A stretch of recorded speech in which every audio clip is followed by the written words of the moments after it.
Biblia haijasema kwamba alibisha. Akamshukuru Mungu, amepata mtu ambaye atampenda, amepata baba, amepata mtu ambaye atamjali, atamuongoza, atakuwa ni kichwa kwa kumwelekeza. Ndio maana ngoja nikwambie kitu, natakiwa ujue vizuri sana. Eva hakuwahi kumuona Mungu. Adam ndo alikutana na Mungu na akampa bustani ya Edeni. Eva hajui stori zozote. Ndio maana mwanaume ndio kichwa cha nyumba. Lazima uwe na mahusiano mazuri na Mungu ili uweze kujenga ndoa yenye utukufu. Na mwanamke unapotaka, unajua napenda kutumia mfano wa simba. Simba akitaka kuzaa watoto kipindi cha hiti, anapotaka atafuti dume la kijingajinga tu, kwa sababu ataharibu watoto. Anatafuta dume ambalo linajielewa, linaweza kuwinda, linaweza kumletea mahitaji. Sasa tengeneza picha ya kumwomba Mungu akupe mume kama huyo, vinginevyo utapata bomu, jitu linalojijali lenyewe. Nakumbuka mmoja juzi, yeye amenenepeana na kitambi, mke wake kamekonda, maskini katoto ka watu, yani chakula nyumbani kila siku ni mchicha na marage, lenyewe linatoka huko linapitia sehemu, linapiga chipsi, linapiga samaki alafu akifika nyumbani anajifanya anakula kidogo, eti sio mlaji sana, lakini mbona unanenepa mwenzetu, sisi tunakonda. Mwanaume asiyejali chochote katika ndoa yake. Sasa unatakiwa makini, utaziona hizo dalili. Kama unamtegemea Mungu, dalili za mvua utaziona mapema, yani yale mawingu utayaona tu. Kimbia, usikubali. Sasa swali, umeshaingia chochoo, unatokaje? Bwana Yesu asifiwe. Hiyo tutaongea wakati ujao, namna gani ya kukimbia ndoa ambayo imepinda. Amina, shukrani sana. Basi msikilizaji wetu Nola, swali lake la pili anatuambia kwamba je, ndoa bado ina thamani kwa vijana wa kizazi cha sasa? Sasa tunatakiwa tuangalie jambo moja. Kama uliulizwa swali lako la kwanza, kwamba je, bado ndoa ni kitu cha muhimu katika vizazi hiki? Sasa tuangalie thamani ya ndoa katika vijana wa kisasa. Namba moja, unajua kuna watu wanadhani ndoa maana yake kwenda kulala pamoja, yani mapenzi, mahusiano ya kingono. Bwana Yesu asifiwe. Amen. Lakini sio maana ya ndoa. Ndoa au ngono ni kasehemu kadogo sana ka ndoa. Ndio mnaita tendo la ndoa, sijaona mstari huo kwenye Biblia. Ni mstari uliozoeleka na tunausema kila siku, lakini ndoa ambayo naiona kwenye maandiko matakatifu ni companionship. Katika hayo tendo la ndoa linaweza kuwepo. Sasa tatizo la vijana wa kizazi hiki ni moja, wameanza kufanya majaribio au mazoezi ya tendo la ndoa toka wadogo, na kwa maana hiyo watu wengi wanaolewa wakiwa wamesha kuwa na mahusiano wanaume hata zaidi ya 5. Binti anavaa gauni jeupe. Gauni jeupe maana yake nini? Maana yake huyu ndio mwanaume wa kwangu wa kwanza. Sasa wengi wanavaa gauni jeupe, lakini watu wanaokuja kwenye harusi wakimwangalia sema yule binti tunamjua mpaka alivovaa chupi yake. Pole kutumia maneno, nguo yake ya ndani ikoje. Wanajua hata mgongoni una alama gani. Wanacheza na wewe kwenye harusi, lakini wanamwangalia jamaa anamuonea huruma. Yesu asifiwe. Kwa sababu umeshaliharibu. Lakini wanaokuja kwenye harusi wengine ni watu ambao kijana ameshakuwa na mahusiano nao magumu zaidi na amewaumiza wengine, lakini kwa sababu ni washikaji basi wamekuja. Sasa kwa sababu msingi umeharibiwa, ndoa inakuwa na changamoto. Sasa kitu kikubwa ambacho ni cha msingi sana, fashion au utaratibu wa ndoa haujawahi kubadilika. Adamu alitaka kukwepa, akasema anaweza kuishi na mnyama. Juzi nimeona kwenye mitandao jamaa anaishi na nguruwe, anampa chakula, analala naye anampakiza kwenye gari, anamfungulia mlango, na lile nguruwe linatembea kwa sababu limekuwa hivyo toka dogo. Ni laana, matatizo makubwa. Adamu alijaribu vyote hivyo. Usizani Biblia inasema kwamba akaangalia wanyama wa kufanana. Alimtafuta naye hata nguruwe, akamtafuta ng'ombe, akamtafuta mbuzi, akakaa naye usiku mzima, akatafuta na simba, akaona wote hawafai. Lakini akaja mtu mmoja mwenye sauti nyembamba ambaye Mungu alikuwa amemuumba kwa ajili ya Adamu, kwa ajili ya kuishi naye pamoja. Ndio maana katika Biblia ili swala kusema kwamba sijui tendo la ndoa mara 3 kwa siku, hao ni mambo ambayo ni ya dunia. Kibiblia hakuna hiyo mistari, watu wanatunga tu siasa za kupeleleza watu.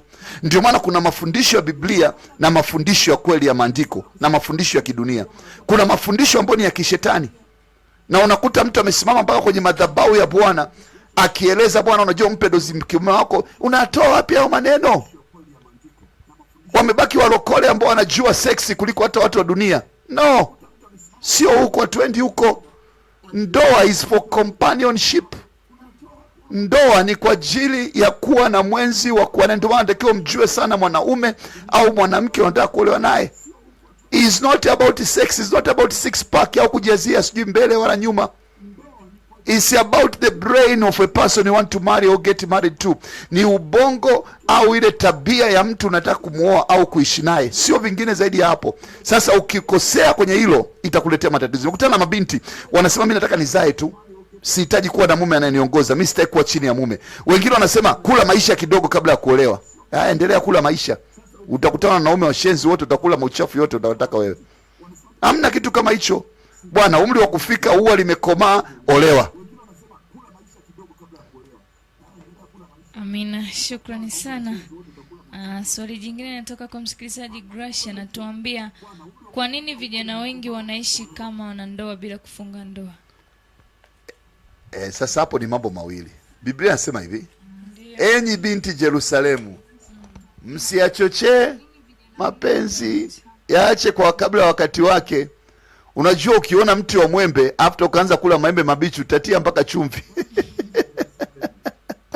lakini ukilisubiri lile embe likakuwa vizuri ni zuri zaidi. Sasa watu hawana uvumilivu, wameamua kuanza kuchumba maembe mabichi, na ndio maana ndoa imekosa uthamani. Na ndio maana naomba nikwambie, Mungu huwa akosei. Mtu anakwambia lazima nionjeonje kwanza kidogo kabla ya kuoa, ni test engine mambo ya ajabu sana.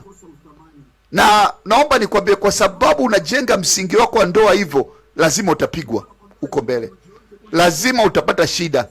Lakini mtu ambaye anaweza kukuheshimu, akaheshimu mwili wako, akakuheshimu, akaacha hata kufanya mambo ya ajabu kwako, akakuheshimu kama hekalu kwa ajili ya maisha yake ya baadaye, huyo ni mtu mwema. Na mtu ambaye anaweza kuchezea wewe leo, naomba nikwambie, hata wakati wa ndoa atachezea mausigeli, atachezea vijana, atachezea ndugu zako, atachezea majirani, anakosafiri atafanya vituko, abadiliki. Lakini mtu ambaye ni mwaminifu, mtu ambaye kweli umemwona kwamba ni mtu anaweza kufaa kuishi na wewe na mja develop mahusiano kabla ya ndoa, ni mtu ambaye atakuheshimu siku zote za maisha. Sasa watu wengi wamefika huko kwa sababu tunakwenda kwenye makazi huko, kuna kazi za kampuni za wapi, watu wanasafiri pamoja. Kwa hiyo nashangaa mtu ameaga mke wake, ameaga mume wake, alafu anatembea na mfanyakazi mwenzake, wanaenda kufanya kama harusi huko tena. Bwana Yesu asifiwe. Tatizo sio mmoja. Kwa hiyo ni tabia ambayo watu wameshindwa kuweka mipaka. Huo mwili wako sio pelemende ya kula hata unaitema. Jiheshimu kwanza wewe. Alafu jua kile kitendo sio kama pipi. Kwa sababu ukikifanya kama pipi kitakusumbua, utakuwa mtumwa. Utatamani, unasikia mwili wote unasisimuka, unatamani mtu akuguse, akukumbatie, lakini umechokoza mwenyewe. Wakati utakapofika yatakuja, basi uruhusu wakati huo. Amina, shukrani sana. Swali lake jingine linasema kwamba, je, pesa ni kigezo sahihi cha kuoa au kuolewa? Bwana Yesu asifiwe. Amen. Labda tuanze na hiyo, sasa shule nyingine kabisa, lakini ngoja nijibu kifupi. Mpendwa katika Bwana, pesa inatafutwa. Amina. Ukisoma kitabu cha Mithali 31 kinaeleza mwanamke mpiganaji, mwanamke mchakalikaji. Ukienda katika familia, sasa nikupe uzoefu, familia nyingi hata kama hawajasoma, mtu na mume wake walianza kupambana pamoja, wanaenda sokoni wanauza nyanya, wanaenda sokoni wanapeleka ng'ombe mnadani, wako watu wamoja wakatafuta pesa. Pesa inatafutwa, lakini pesa huwa inapotea pia. Kwa hiyo nataka kusema nini?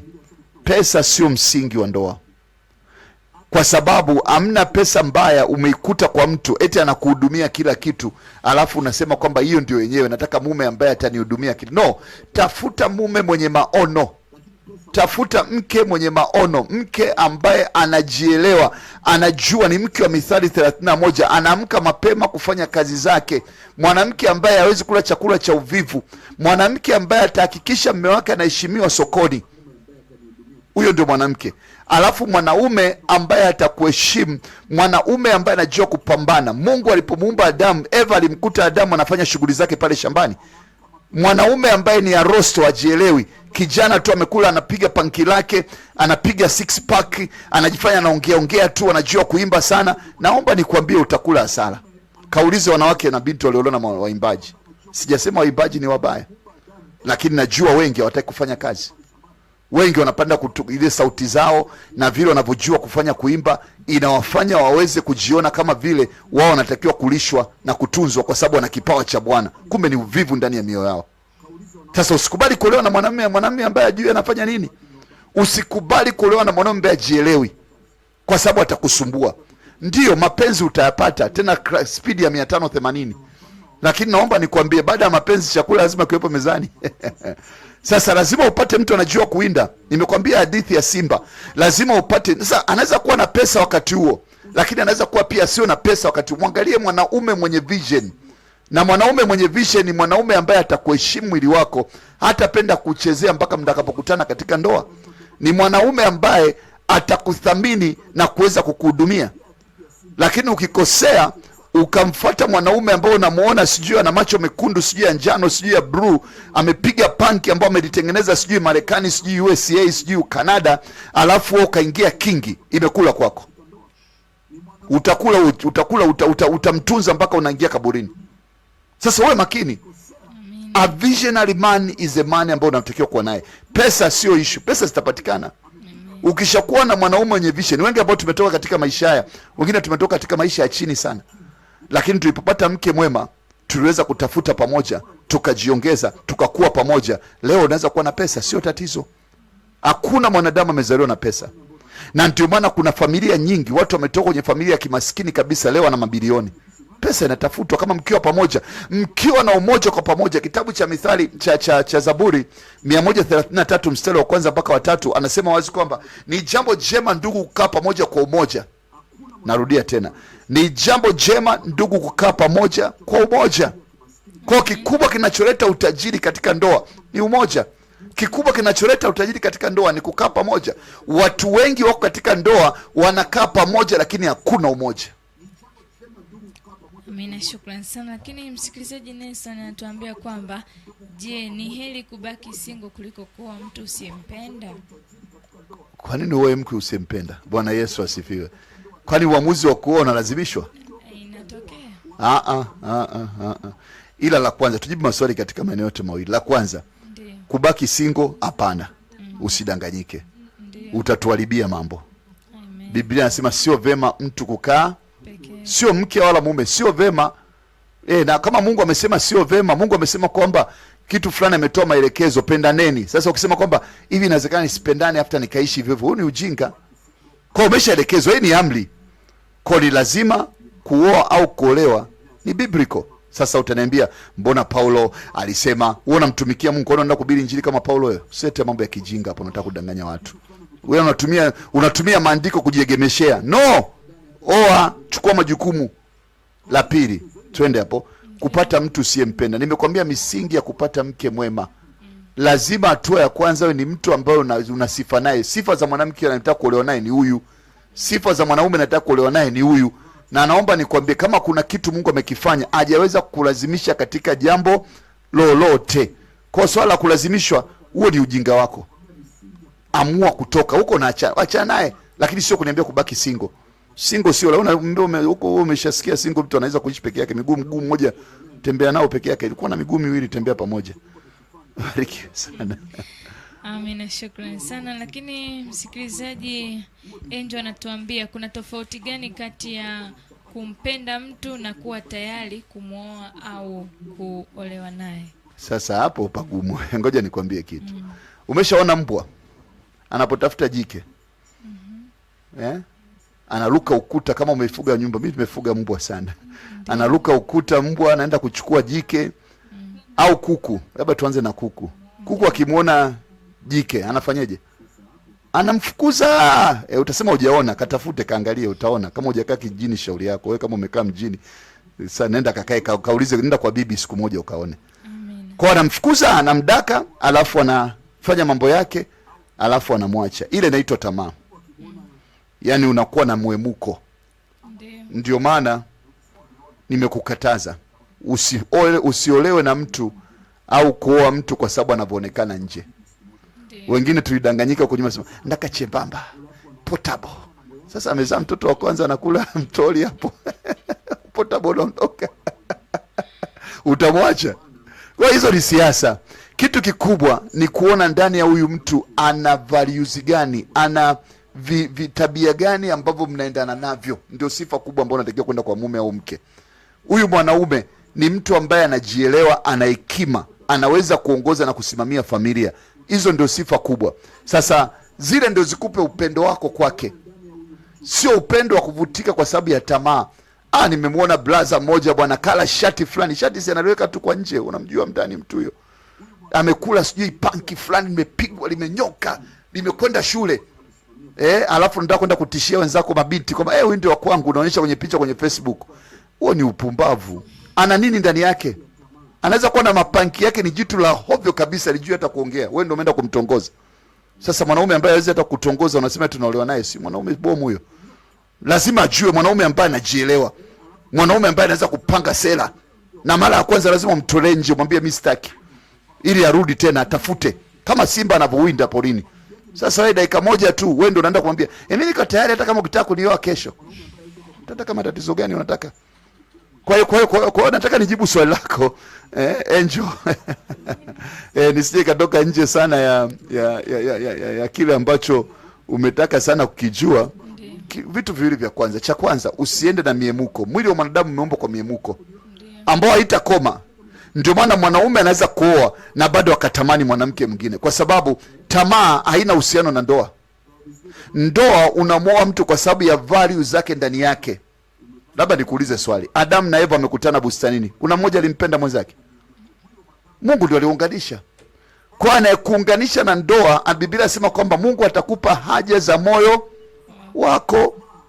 Mwandae mume unayemtaka. Nataka mwanaume ambaye mimi atakuwa hivi kama baba yangu alivyokuwa. Sasa kama baba yako alikuwa bomu, achana na ujinga huo. Tafuta mwanaume ambaye unaona sifa zinakufaa. Angalia zile tabia mbaya mbaya za babako, achana nazo. Mwambie Mungu akupe mume wa aina hii. Kama ni mke, useme kama mama yangu. Tafuta mtu ambaye kweli unajua kwamba tabia ambazo zinanyoka zimekaa vizuri. Kama alikuwa na tabia nzuri basi tema kama huyo. Lakini vinginevyo naomba utafute mtu ambaye atakuwa na tabia ambazo zinaendana na misingi ya maisha yako. Na usioe kwa mwemuko. Nimekwambia ukioa kwa mwemuko, ngoja nikwambie, baada ya yule kuisha kama bablish, utamu ukiisha, utatafuta bablish nyingine. Na hutakwenda mbali. Na ndio maana misingi ya ndoa mkubwa ni tabia. Ni tabia. Amina, shukrani sana. Swali lake jingine anatuambia, je, changamoto kubwa zinazowakumba wanandoa hasa vijana ni zipi? Changamoto kubwa zinazowakumba vijana hasa kwenye ndoa ni 3. Ya kwanza ni kutokuwa na muda wa kutosha wa kujuana. Ndio. Nimekutana na mtu yeye alikuwa ameokoka lakini akaanguka kwenye dhambi. Kwa akampiga mimba mtoto wa watu. Sijui lugha nzuri lakini naongea na vijana. Sasa anafanyaje? Inabidi amuoe, akuwa amekusudia kumuoa. Na wala yule mwanamke afai katika viwango alivyonavyo. Lakini umeshamwaribu mtoto wa watu, na yule mwanamke sijui alijichomekeza, sijui kama ni kweli alikuwa amefanya hivyo, lakini akamuoa. Sasa changamoto ya kwanza ni swala zima la kutokuwa na maandalizi. Kwa vijana wengi wanakurupuka. Na wengine wameamua kuishi pamoja kama mke na mume hata wakiwa chuoni. Kwa automatically hata focus ya shule hakuna. Kwa sababu kila kitu ina majira yake na wakati wake. Wakati wa mapenzi, wakati wa kusoma. Na kwa maana hiyo wanakuwa kama wameisha oana wakiwa chuoni. Nilimuuliza kijana mmoja kwenye maongezi. Akaniambia, unamuona Suleiman alipiga wanawake wangapi? Wanawake wangapi? 1000. Wake 700 na masuria 300.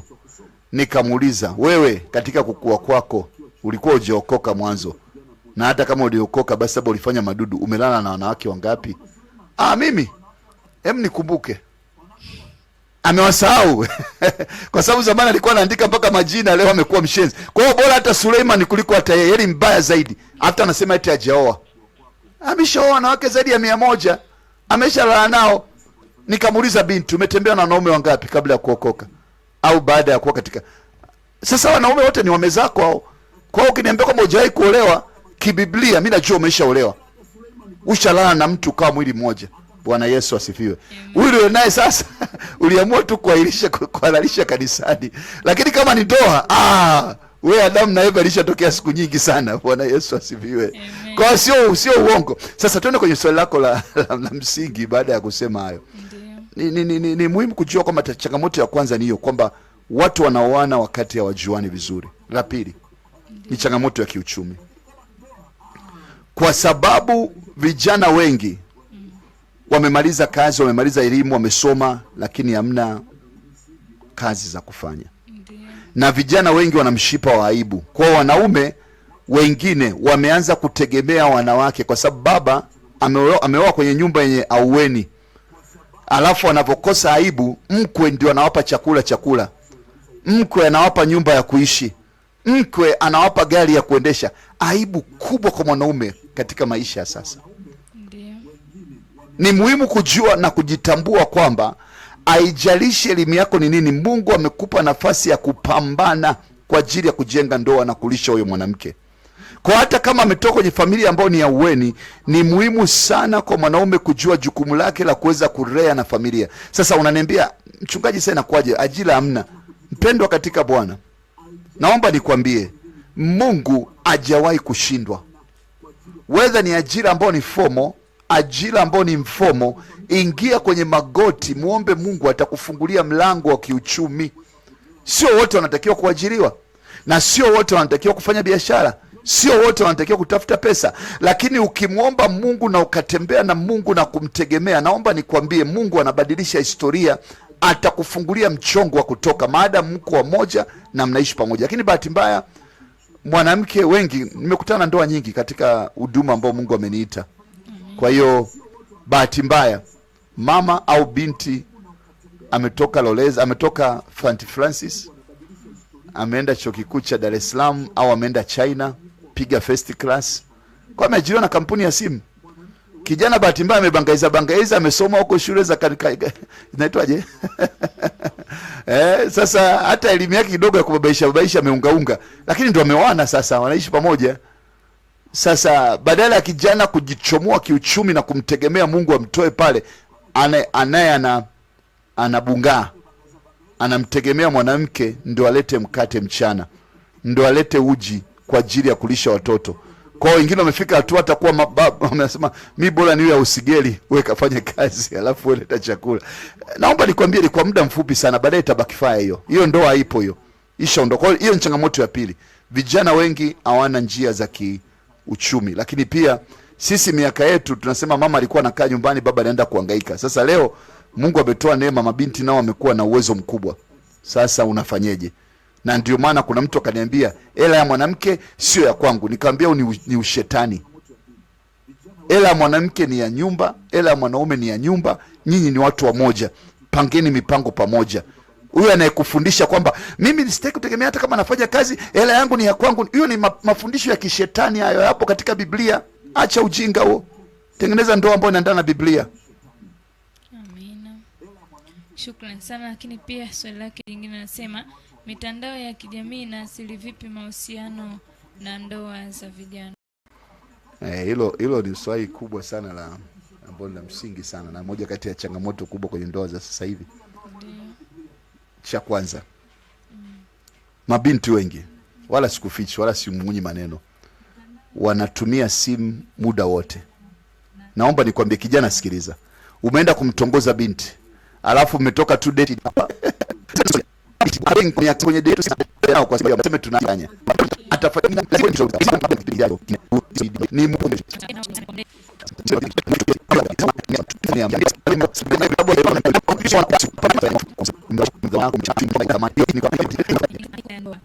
ya ndoa.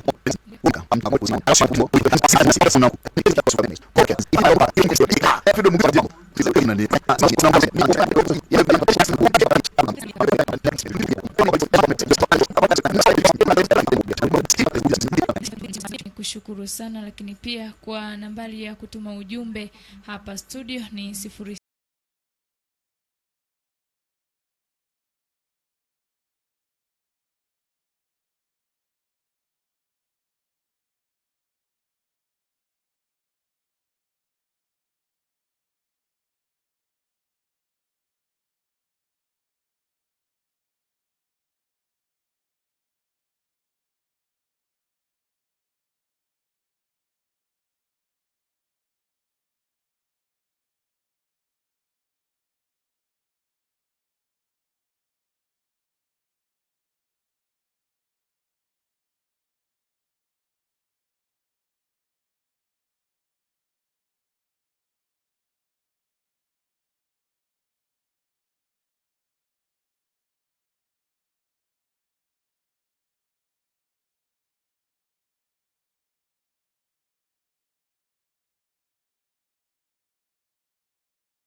0678 666335, 0678 666335. Basi kwa wakati na majira kama haya nimkaribishe mtumishi wa Mungu ili aweze kutufungia kipindi chetu. Sasa tumemaliza kuhusu mwanaume kupata mchumba. Ndio. Wiki ijayo tutamalizia kuhusu namna gani binti aliyokoka anaweza kupata mchumba.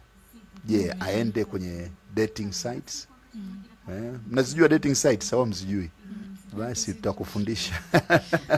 Aende kwenye mahusiano na uchumba, afanyeje kupata, kwa sababu tatizo mwanaume ni rahisi kuona na kuapproach. Sasa mwanamke mpaka afatwe, anafanyeje aweze kupata mchumba?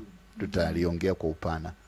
Lakini pia anapoanza kuishi kwenye ndoa, anawezaje kumridhisha mume wake katika mambo yote? Basi wiki ijayo Mungu akitupa uhai tutaliongelea kwa upana. Mungu wa mbinguni akubariki sana kwa kuwa nasi jioni leo, na ninapenda nikukaribishe kwenye ibada zetu pale Zinje kwa Pinda Dodoma, kila Jumapili saa 1 kamili mpaka saa 3 kamili. Saa 2:30 ni ibada ya Kiingereza, na ndio maana watoto ni baraka, ni ibada ya Kiswahili.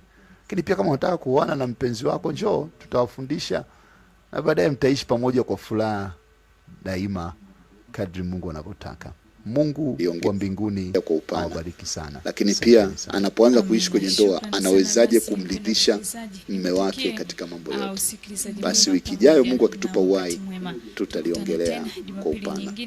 Mungu wa mbinguni akubariki sana kwa kuwa nasi jioni leo, na ninapenda nikukaribishe kwenye ibada zetu pale Zinje kwa Pinda Dodoma, kila Jumapili saa 1 kamili mpaka saa 3 kamili. Saa 2:30 ni ibada ya Kiingereza, na saa 3 kamili mpaka saa 5:30 asubuhi ni ibada ya Kiswahili. Lakini pia kama unataka kuoana na mpenzi wako, njoo tutawafundisha, na baadaye mtaishi pamoja kwa furaha daima kadri Mungu anavyotaka. Mungu wa mbinguni awabariki sana. Asanteni sana. Amina. Shukrani sana. Basi mpendwa msikilizaji, nikutakie usikilizaji mwema pamoja na wakati mwema. Tukutane tena Jumapili nyingine saa 12 kamili hadi saa 1 kamili katika kipindi hiki cha vijana na ndoa. Mungu akubariki.